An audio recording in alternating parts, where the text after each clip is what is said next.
We've gotten in.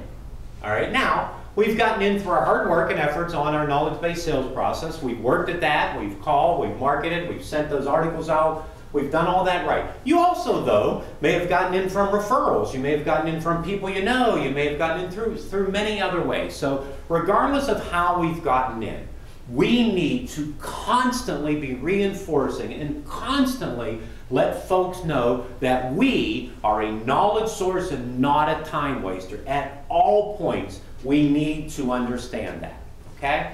So, now that we're in, we need to begin thinking about our call preparation. Remember, all world-class performers create an actionable plan.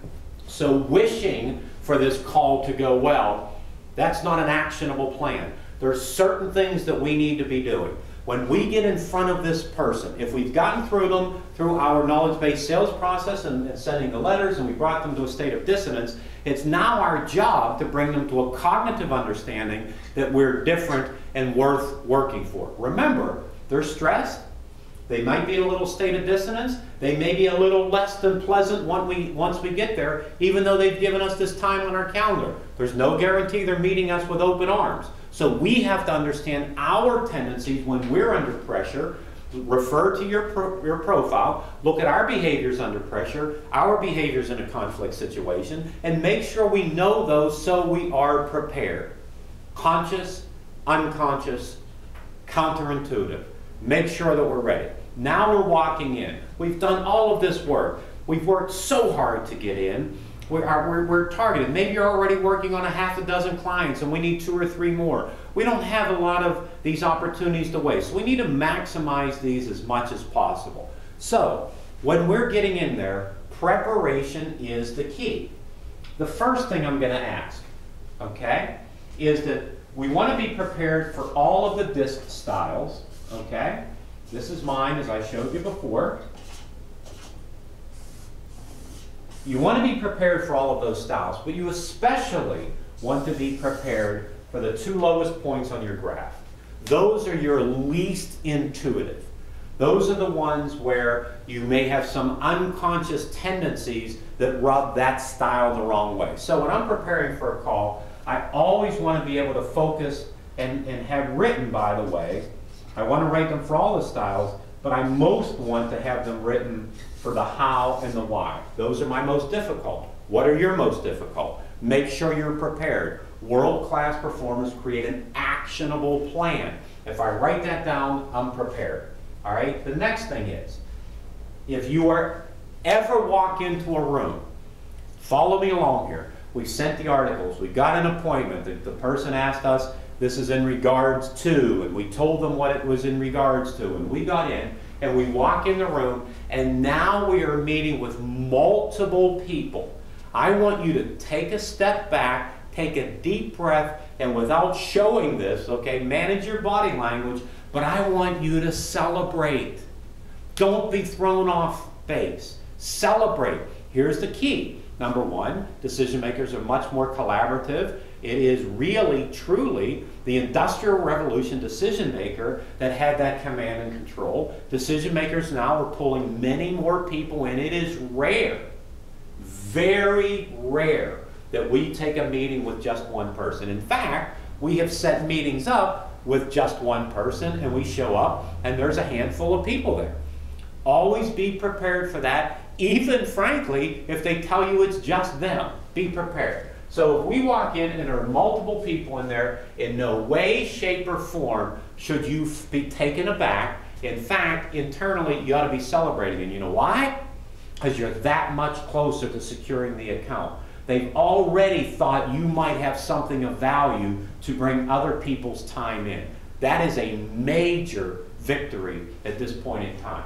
So, when you get there and you're ready for these folks, this is what I want you to be able to do. And be prepared for this. Have it written.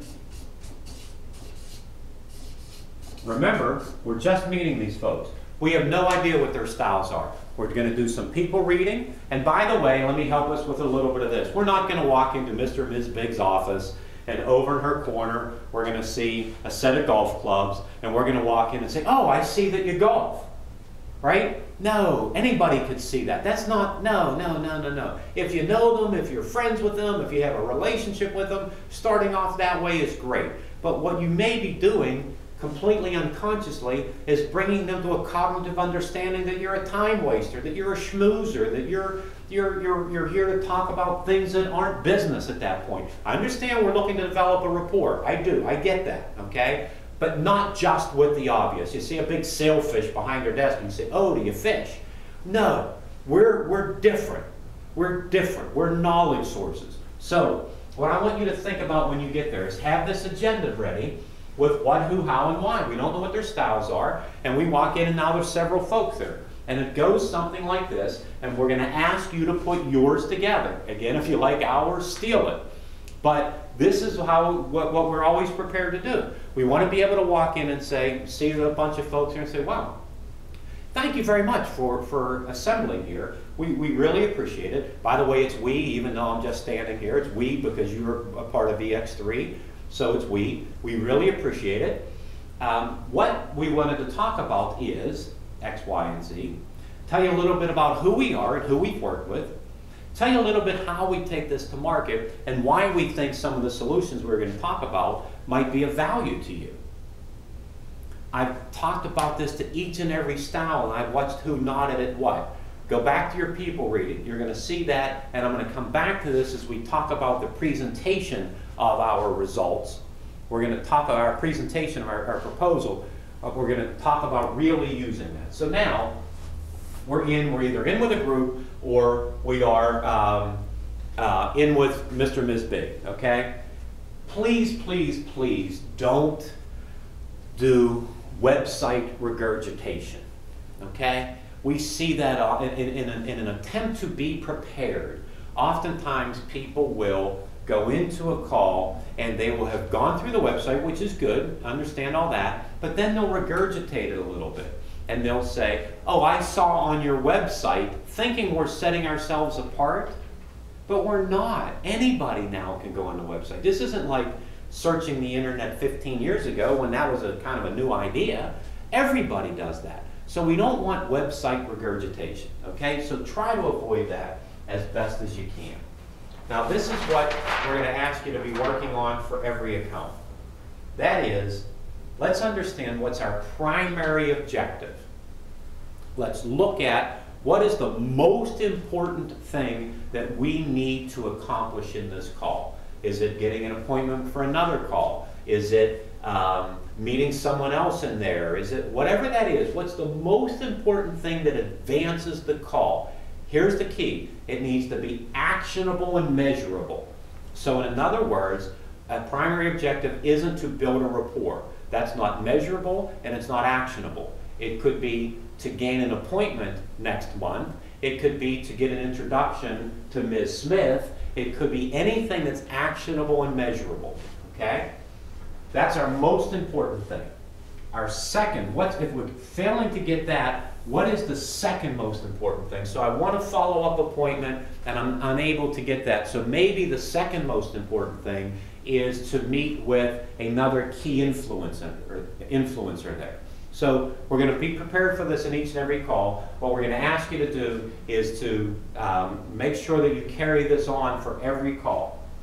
Next is, what objections do you see? If I want to meet someone else in the organization, what might they tell me? What objections might they see? What might I hear? And then finally, what are my closing questions? I'm going to write these down so that I can get back to them and ask them without fumbling at the end of the call. All right? Each and every call, we need to be ready for this type of action.